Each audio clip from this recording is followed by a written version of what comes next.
Great. Hi, everyone. My name is Ayan Ahmed, and welcome to RedDrop's Empower Her sessions. If you were here last week, we spoke with Erica James Strayhorn on the emotional, psychological, mental side of the first period experience. And this week, we will be speaking with Dr. Cassandra Donnelly to now understand the biological and physical side. To get started, the Empower Her sessions are a 4-part series with a variety of health experts and professionals on the many facets of the first period experience. So this week, we're really excited to be joined by Dr. Cassandra Donnelly. She is an emergency medicine trained physician. She's from Atlanta, or actually from New Jersey, Newark, New Jersey, but she's been in Atlanta for a very long time. She was formerly a nurse practitioner and then did her residency at the University of Medicine and Dentistry of New Jersey. Then did her fellowship here at Emory University in emergency medicine services, or emergency medicine, and is currently the regional medical director of a local urgent care company. This session today will be hosted by our resident medical expert, Monica Williams. She's a physician as well as a co-founder and CEO of RedDrop. So for those of you who know, RedDrop is a first period company, and we are really here to help women, young girls, not only own their body, but through owning their body, own their narrative so that they can move confidently into their lives. And so that is the heart of this whole Empower Her sessions. So thank you for joining us. Just a quick run of show today. So we're gonna start with a dialogue discussion between Monica and Dr. Donnelly. From there, we're gonna shift over into a Q&A where you can ask Dr. Donnelly any questions that you might have. As the dialogue's going on between the two of them, feel free to start dropping any questions that you may have into the chat. And then at the end, we'll start sifting through and start picking some of the questions you may have. So with that being said, let's get started. And I'm going to shift it over to Monica Williams. Hey, good afternoon, good evening, everyone. Happy Resurrection Day if you follow that, or happy Easter, or just happy, beautiful Sunday. I really appreciate you spending your time with us. And I'm super excited to be here with my friend, Dr. Donnelly. I met Dr. Donnelly years ago. Our kids used to go to school together, and I was so impressed with how patient she was and what a great educator she is. And so I'm excited to share that with everyone today.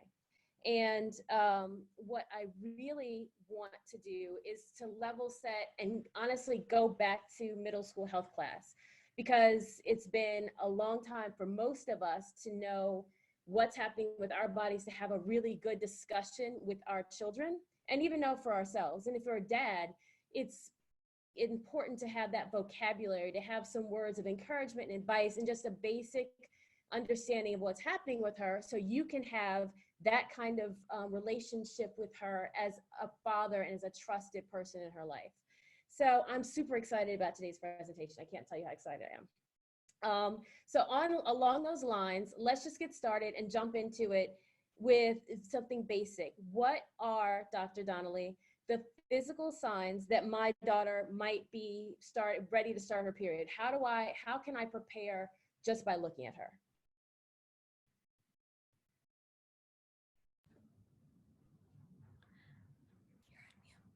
You're on mute, Dr. Donnelly. Okay. There you go. It's a great question. Thank you for that, Monica. And certainly thank you, RedDrop, for allowing me to come and to share in this story. So some of the physical signs that will tell you that your child is ready to start her period soon, hopefully comes a few years before it actually happens. Breast budding is one of the initial signs that you will see, that she will notice, and obviously could spark some curiosity from her. The other signs can be some sparse, really thin pubic hair. So pubic hair just above the vaginal area, or some hair that's under the arms. Again, some thinning of that hair, some thin hair rather. as the hair starts to get thicker and the hair starts to grow out more, that's actually signs that we're progressing along down the puberty sort of timeline. So you might ask, well, how soon after I see these signs should I expect that the period to start? And the good answer is about 2 years, but that's an average. So some girls could be a little bit shorter. Some girls, like mine, could be a little bit longer. But that gives you a rough estimate. About 2 years after you start seeing those first external signs of puberty is when you can expect the period to come. Awesome. I know that for me, that was my daughter started breastbudding, and to be completely honest, this is ridiculous. It's somewhere in my head, I was like, she's never gonna have a period. My child will never grow up. And it was like, I woke up one day and I saw these little lumps, and it was just, it freaked me out. And I'm a mom, so I don't think I'm the only one out there. So I appreciate kind of talking through, giving me some timeline on how that works. So the next question I would have is, what exactly is a period, and why do women, girls have periods? Sure.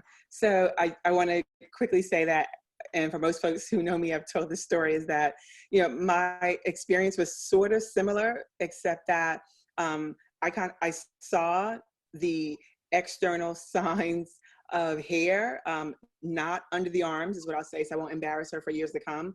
And she was on my lap, and I remember almost pushing her off so that she almost fell to the floor, because I was so I was just kind of really surprised, and it was a little overwhelming there for that second. I completely forgot that I was a physician, but that I was a mom, and everything just kind of went out the window. And 2.5 years later, yeah, here we are. So so when you ask me that question again. So tell me, what is a period, and why do women and girls get periods? Gotcha. So the period is all about hormones. It's all about a rise in the level of hormones and then a drop off in the level of hormones in the body. And so it's really very, very natural, right? It's a way of the body cleansing itself, right, of that hormone buildup, and then the shedding of that hormone, through the uterus, right? Is really the way uterus, where the baby is kept born, is really what you see in the menstrual and period flow. So it's all hormone related. So, and what I think is interesting too, is that a lot of people think of period as just blood, but there's so much other material that's in there. It's water, it's tissue, there is some blood. And so I think it's important to talk about how sometimes it's a different color, it can be a different consistency, it can be a different amount. So you don't think of it as like blood when you cut your arm. It's different, right? It's a very, very good point. So, what that hormone does is it causes tissue to actually increase and actually grow. So just regular normal tissue that would grow. And as that hormone level decreases, then you see actually what Monica's talking about, and that is really the flow or the discharge, right, of all of those tissues that the hormone was acting on, that's actually being released and cleansed in the body. So you're right. So some months you might have more because there was more hormone there, right? Other months it could be actually a lot less. Sometimes the consistency will be thicker. Sometimes it'll be a lot thinner. But you're right. It's not just, and it's a very good point, it's not just bleeding. It's certainly the result of a hormone withdrawal that blood is also contained in. But there's some tissue that we talked about, right? The tissue that was being acted upon by the hormone, that tissue is also released out as well. And so sometimes when it's a thicker consistency, some people can be very alarmed and they're thinking, oh my goodness, am I bleeding too much? Am I hemorrhaging, right? Am I losing lots and lots? And although that could be the case for some people, you shouldn't be overly concerned when you see more products, right, than 1 month over the next. Yep. That's really helpful information. And then sometimes girls, since we're talking about girls, before they see actual period products or discharge or period discharge, they'll see a creamy or clear discharge. And that's sometimes one of the signs that they're about to start their period. What is that? Yeah, that's the same thing. So it's also hormones that are there, right? It's also some discharge that is there, but it's likely not mixed with any of the bleeding. So it's not red. It can be sometimes white, sometimes a little bit of a darker beige color, but it's still also just hormones that are actually being released in the body or from the body. That makes a lot of sense. So tell me this, other than having a period, which is, 3 to 7 days typically of that cycle, what are some of the other physical signs that a girl is going through this cycle? What else does her body feel? Yeah. So I think most of us are familiar with feeling just an imbalance in emotions. Some people will be kind of cry, they'll be more sensitive to things that you wouldn't normally, or you wouldn't regularly be sensitive to. Some people are more emotional, they kind of get angry, or they're really kind of snap, temper at some things that ordinarily they would not be. There's some bloating, right? You can have some weight gain where, your daughter might realize one day that the jeans she had on last week, now is a little more snug around the waist. Not terribly so, but just even that little bit of water weight gain is something that she could notice, and she might think, hey, my jeans are too small. And then, 2 weeks later, the jeans fit perfectly.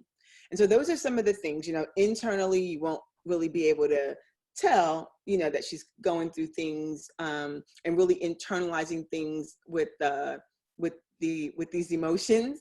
Sometimes you can. But it's important, I feel, to recognize when your daughter might be having these emotional imbalances and really talking to her about them, letting her know that, hey, it's okay if this happens to you, or even if you've noticed it and maybe your daughter hasn't, which is what happened to my daughter. So I was noticing that, during the week before, she was getting really short with all of us. She would get short with her dad. She would become really short with me. She's short with her brother. And in my mind, I'm thinking, what is going on? Why is she usually, not like this with at least not with me and her brother. With her father, she is, but not with us. And so what I had to think was, and then a week later, of course, she got a period. And so, there's some things that, I was talking to Monica about that I think it's important to really decide, hey, how are we going to help our girls to realize this is going on? Because to my daughter, I absolutely believe that she had no idea that she was treating us differently from one week to the next. And so you can come up with some things like some trigger words, right? So let's talk about it, right? So you recognize these things are going on, your daughter doesn't, but you can talk to her about it. Hey, did you know that 2 weeks ago, when you had your period, did you realize that you were being mean to me? You can actually come out and say that, being mean to me, because, depending on your relationship, it's not something that she, would want to happen. And you can just give an example. Well, when I asked you if you wanted, something for dinner, you were really short and you stomped off, and that's not usually you. And so I didn't know if you recognized that at all. And then, what I would offer is come up with a way that your daughter says, hey, when this is happening, what's something you want me to tell you? What's a cue that you and I can have, right? Or the family can tell you that to let you know it's going on. So maybe the cue is, the bunny, I don't know, something silly, right? Yeah, pineapples, right? Maybe that could be at pineapples, and you can just say, hey, did you know pineapples were in season again? And so it's the phrase that you guys have agreed to, that she would know that, okay, let me kind of think about this. And then maybe the first time it doesn't work, right? But by time 2, it's your code, and, she's expecting it, and then she recognizes it. And whatever it is, that doesn't have to be perfect, but it just has to be something that empowers her, right, to take control over those types of situations. I love that, because at RedDrop, we're all about empowering women and girls. And so anything that we can do and advice we can offer that helps empower them, I think is so helpful and important. Speaking of empower, let's talk a little bit about cramps, because sometimes we feel the absolute opposite of empowered when cramps hit. What is a cramp? And what kind of advice do you give your patients on how to treat them medically? And are there other non-medical options? Yeah. So thanks for that question also. So cramping and really the feeling, right, of, the inflammation that's going on in that particular organ system. So you can think about it when you have some inflammation in, let's say, your ankle, right? The first thing you notice is some pain. So now you're going through some inflammatory processes in I would say in the genital urinary system, for lack of a more layperson's word, but just some inflammation that causes bloating, right? And you'll see that weight gain in different parts of kind of like the midsection. So what can we do to decrease some of that, right? So things you can think about, increase your hydration. So 6 to 8 glasses of water with lemon if you want to flavor it for taste, or lime is going to be, it will be important. Even though there's cravings that many of us have during our cycle, it's important to decide how we're going to address those cravings. If you're reaching for the bag of chips, or you're reaching for, your favorite salty beverage or your favorite salty snack, I would say that's the time to figure out, how you can go with something that's less salty, because anything that you intake that's going to increase the amount of water retention and thereby increase the amount of bloating will increase, right, and will make those cramps kind of stay around longer. So some people, I remember on the call last week, someone asked, hey, what can I do? What are some things that I can do that's maybe like non-medical to address the cramps? Those are some of those things. So just really try and stay away from those foods and those snacks that increase bloating and thereby increasing inflammation. And then really increase the hydration and the water. That's really helpful. All right, so something else we talked about last week too, and it kind of ties into the cramps and into some of the emotionality that sometimes it fluctuates based on our cycle, is the cycle itself and using a period tracker app. I have had trouble with my daughter because her period has not been regular in these first few months. Is that normal? How long does it take to get to a normal cycle? What kind of advice would you offer around just kind of what to expect from that first period on? Yeah, that's a good question. So the question really is about what's normal. I would say the average cycle is a 28-day cycle, or 28-day-ish cycle. For lots of women, that 28 days is 29, it's 30, can it be 26 days? And so it's really about the average. I would like to use that rather than kind of like the normal, because once you realize what's the average, then people recognize that they'll fall within that average, versus thinking that they're abnormal if theirs is a 29th day, or, oh my goodness, I got it twice this month, so I must be abnormal. So initially, you should understand that the average time frame that it takes for a girl to develop in her own average cycle of periods, or her own normal, will be 2 years. And so literally you will have months where the cycle will come, it'll be here for 7 days, and then 30 days later, nothing, right? And then 2 months later, it shows up again. It shows up for 10 days. It stays 10 days, it goes away, comes back the very next month, but now it's there for 7 days. And then, you can expect this up and down sort of, flip-flop for a good 2 years. If it's shorter than that, then recognize again, it's the average. If it's a little bit longer than that, then you fell on the outsides of the average. But don't expect anything to be able to be plopped into a period tracker until really 24 months after you've had that first menstrual flow. Now, the other thing we can talk about is, so when is a period too long? And then, when is a period too short? I don't think any of us would say that we think there's ever something that's too short. But certainly, we can talk about when a period will be too long, and then what are some signs that I need to, think about, hey, is this beyond my normal or beyond the average? So when you even in the first couple of months, right, that first 2 years, you know, periods that are causing extreme fatigue, periods that are causing anything such as for a good place to look for paleness, right? Paleness, meaning blood loss, too much blood loss, as you would think. A really good place to look, regardless of your skin color, it will be in your nail beds and also in your eye, in your eyelids, right? So the whitening of the nail beds or the whitening of the underside of the eye, let me pull it down like that, that's usually nice and pink. Those are really universal places, regardless of your skin color, that you can notice some paleness. And if you're noticing that your daughter is much more tired than usual, right, and she's really doesn't have that that pep, that get up and go that she normally did, and the periods are longer than that 7 days. So now we're into 10-day and 14-day periods, and then you're noticing that, you know, those are reasons why you would want to contact the pediatrician and just let them know. The one thing I will tell you that will help you in that conversation with the pediatrician is a log, right? So that is a time where I would pull out my period tracker or pull out just a regular calendar and start marking off the days, because in your mind you're thinking, no, it's probably only been about 5 days. And then you realize by the time you look up, you've gone through a whole box of pads, right? And you're like, wait a minute, I just went through a whole box of pads. It has to be longer than 5 days. And if it isn't longer than 5 days, has my daughter gone through a box, right, in a very short period of time? So you either can have a longer than average, or you can have a flow that's heavier than average. And both of those can cause the same thing.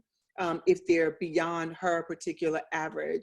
And so those are reasons to begin saying, let me keep a track of it. Let me ask my daughter, you know, do you know how long it's been? And then start really recording those. You know, sometimes we find that girls, for whatever reason, are having cycles that are not hormonally driven, right? Or that the cycles are out of sync with, the body is out of sync with in relation to the hormone levels.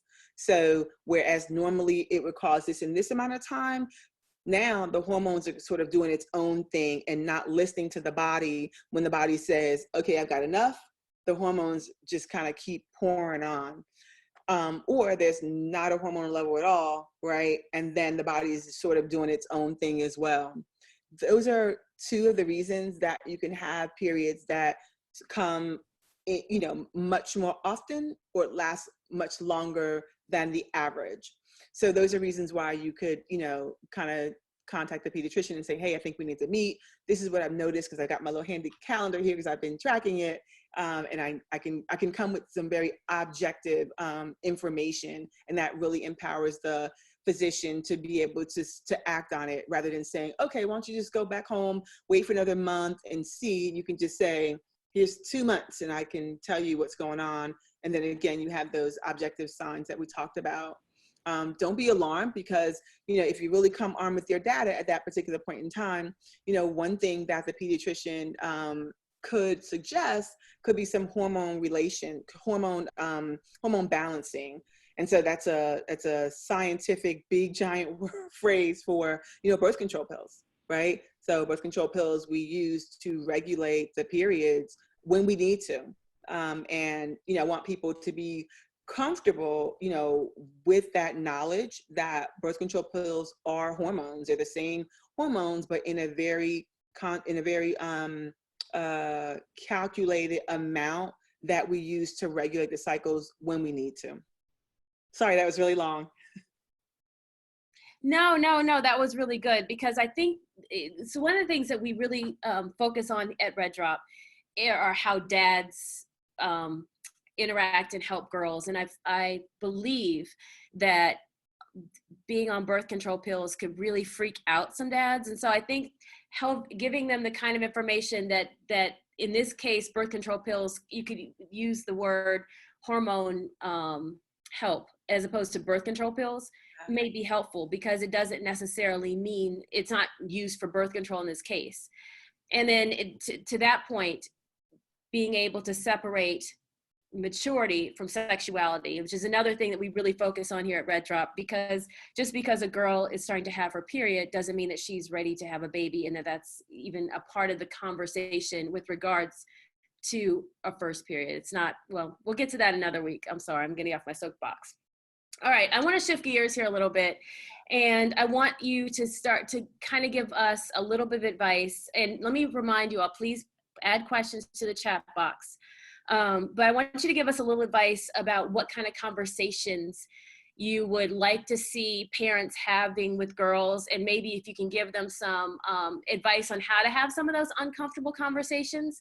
So there's kind of two categories. I think what kind of conversation you can have with a girl who hasn't started her period, and maybe how to start having those conversations. What kind of things would you advise moms and dads to talk about?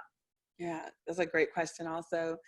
I really want folks to find a very comfortable activity that you're normally doing with your daughter, right? If it's rides together, if it's whatever it is you guys do that is going to make you most comfortable. Because if you're comfortable engaged and starting the conversation, it's going to make the child much more comfortable also. I think we've also seen those commercials where, the dad or the mom starts to have a conversation and the kid is completely freaked out because the parent is really stumbling and bumbling, and the kid is wondering what is about to come out of their mouth that has my parent, right?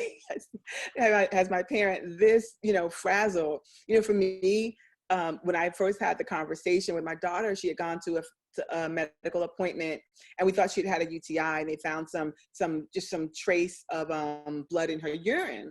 And so they asked her, have you started your period yet? And she was sort of looking like, what's a period? And for me, I was like, okay, so it's time for me to start having that conversation, because she maybe asked that conversation when she goes to the doctor.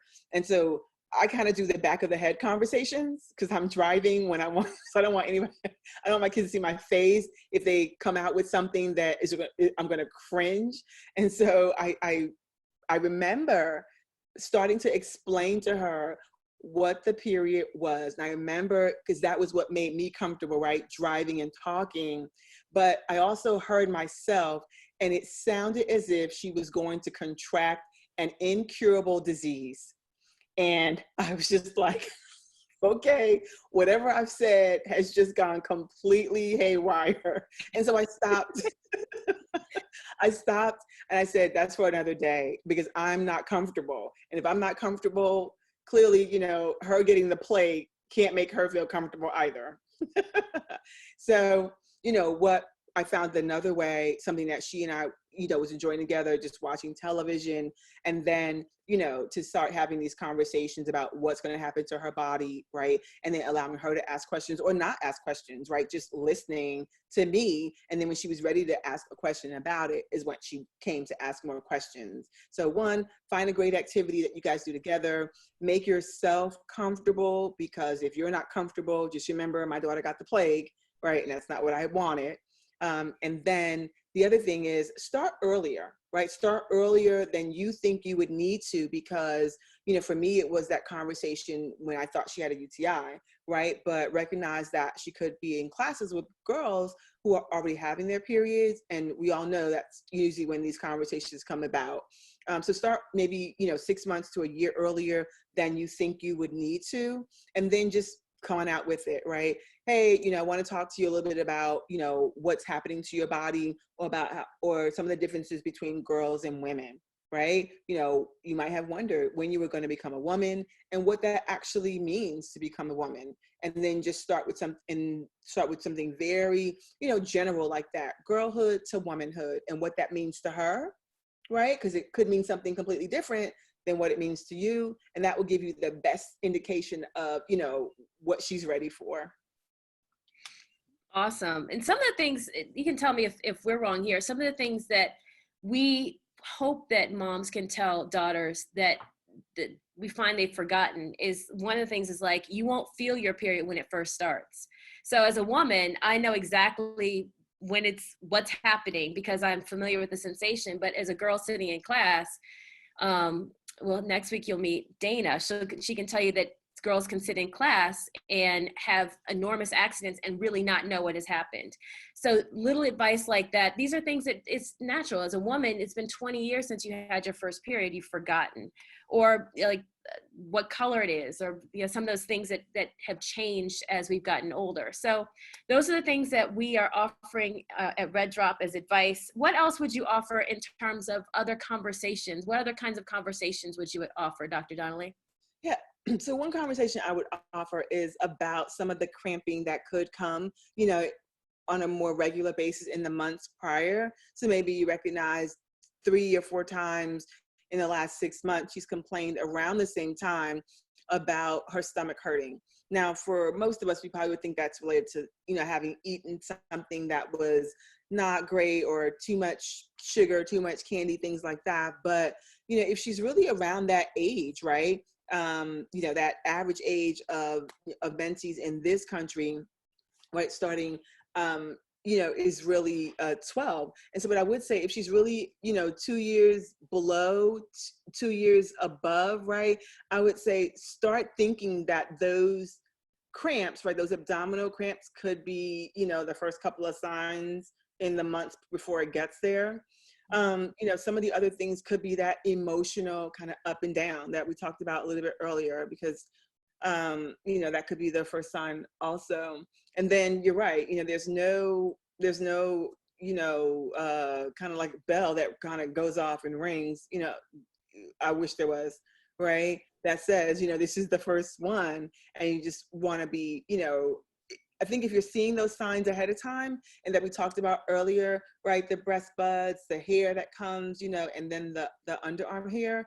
One thing I will tell you that we didn't talk about, so there is a I think it's pretty foolproof actually, external sign that if your daughter has started having breast development, and if she's still comfortable with mom, looking at her and teaching her about her body, when you see the separation between the mound of the breast and the nipple itself, right? So when there is a clear separation between the two of those, so not just one contour, but now there's two, right?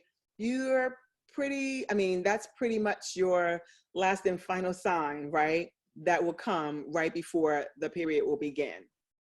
I think that's that has been pretty consistent down through the years, that particular one. Wow, that is really good information. And so this is gonna be a bit of a RedDrop plug, but our everyday pads are honestly made for this period. So if you notice that your child is having a separation between the mound of her breast and her nipple, or other physical signs that you think it's coming any day, we make everyday pads that are perfect for controlling A, discharge, and B, they're thin and they stick really well, and they don't show under leggings, which we find little girls are really concerned about people seeing this pad, and they hold as much as 2 tampons, and you can wear them every day, 1 a day, and they're ready for their period so they don't have a mess. All right, so I feel like it might be time for questions. Ayan, are we ready for questions?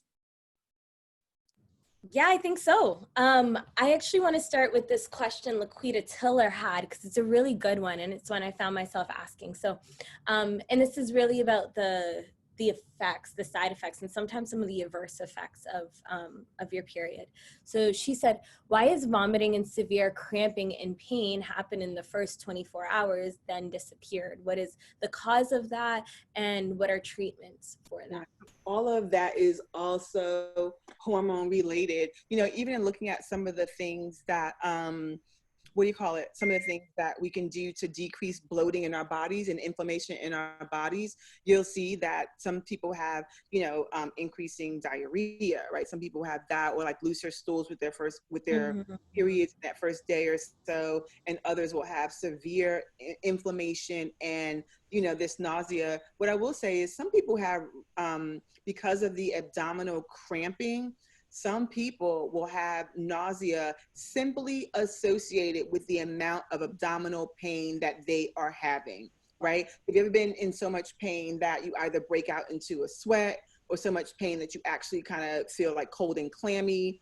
And some of those hormonal responses also can just trigger the vomiting. But there is a gastrointestinal component that some people will have, strictly related to the changes in their hormones in their body. But I think more common is likely the looser stools than it is the vomiting. But that's kind of anecdotal. I can't say that for a fact, but I would say from the complaints that I've heard, more of it is the looser stools, and the vomiting is more so associated with that just increased abdominal cramping and pain.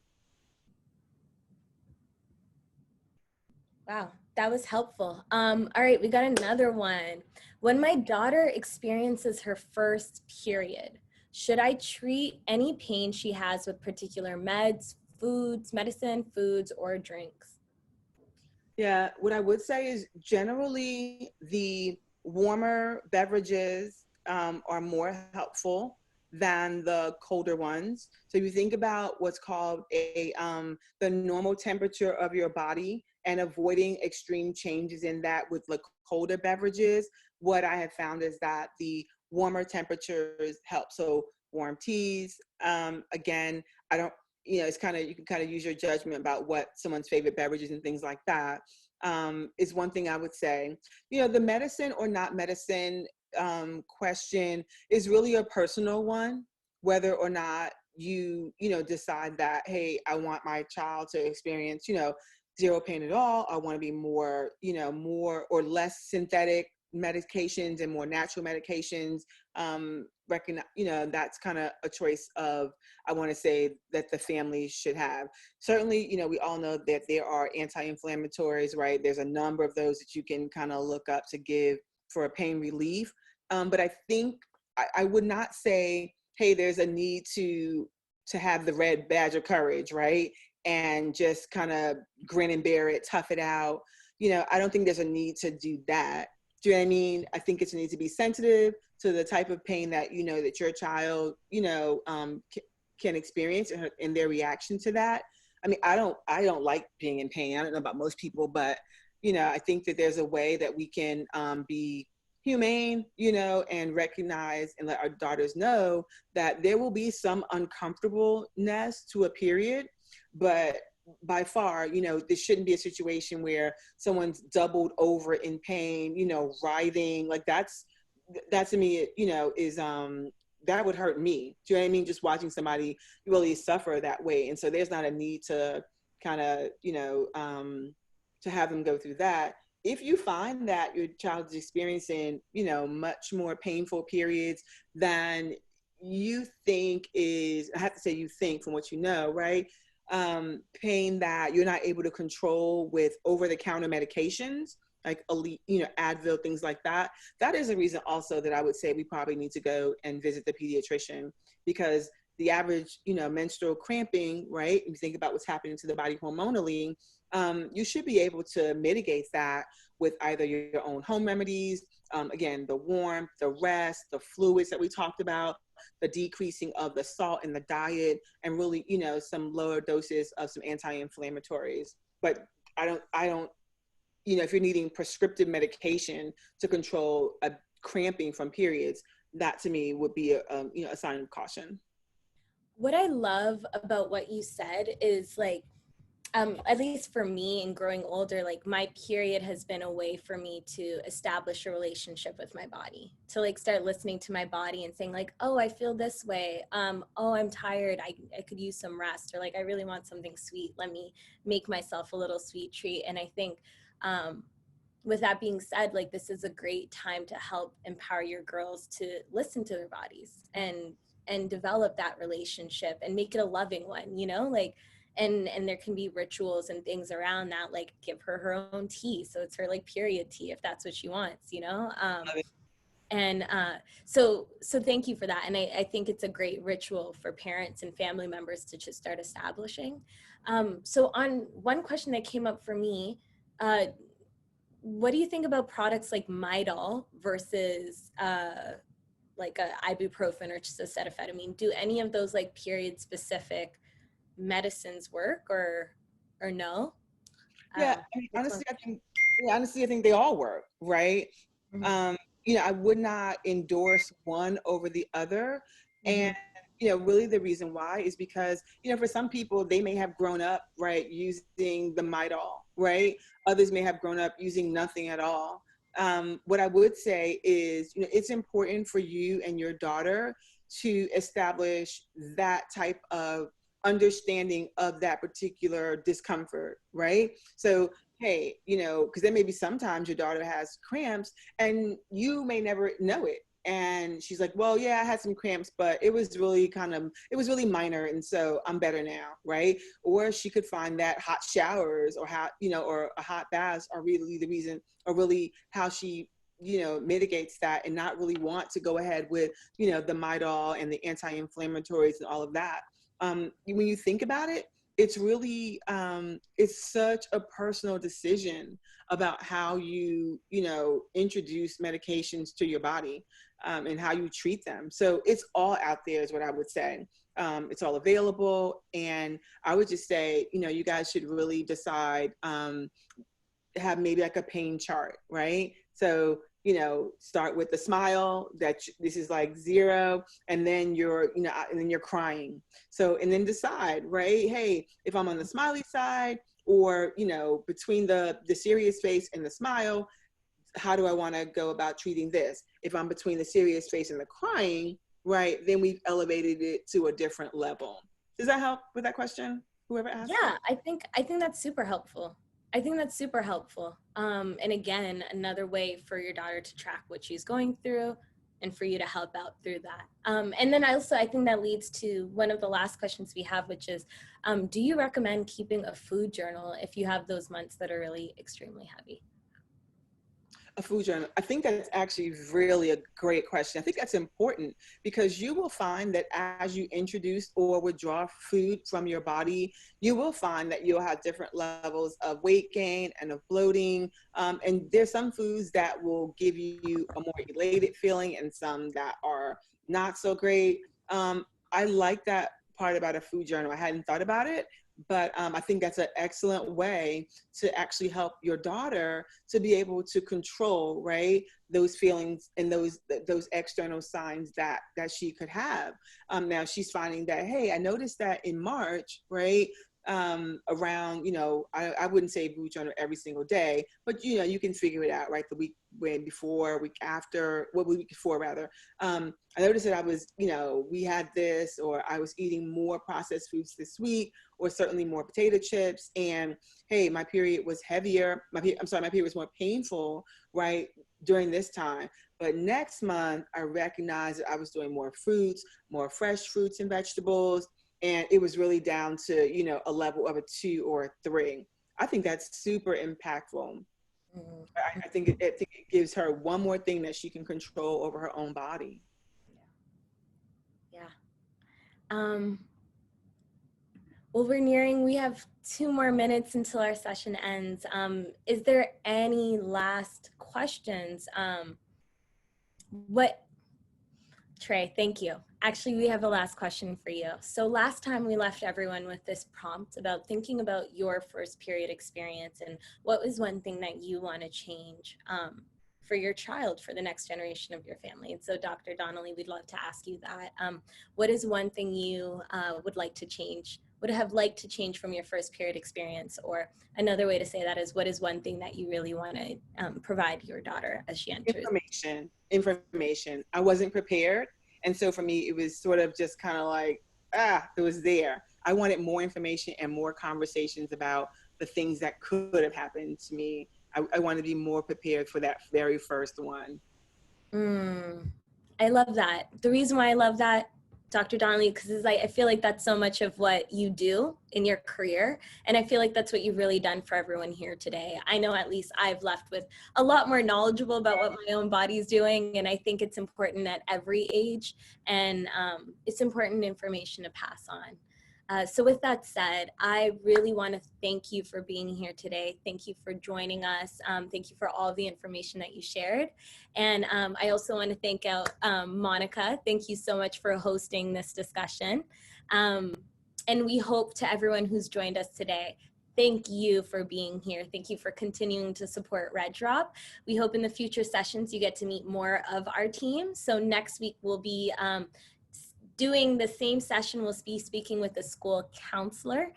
So join us again next Sunday at 4 p.m. Eastern Standard Time. If you want to learn more about RedDrop, check us out at tryreddrop.com or RedDrop on Facebook and on Instagram. And please sign up for the next session. Thank you all and have a really wonderful Sunday. Have an incredible Easter. Take care. Bye.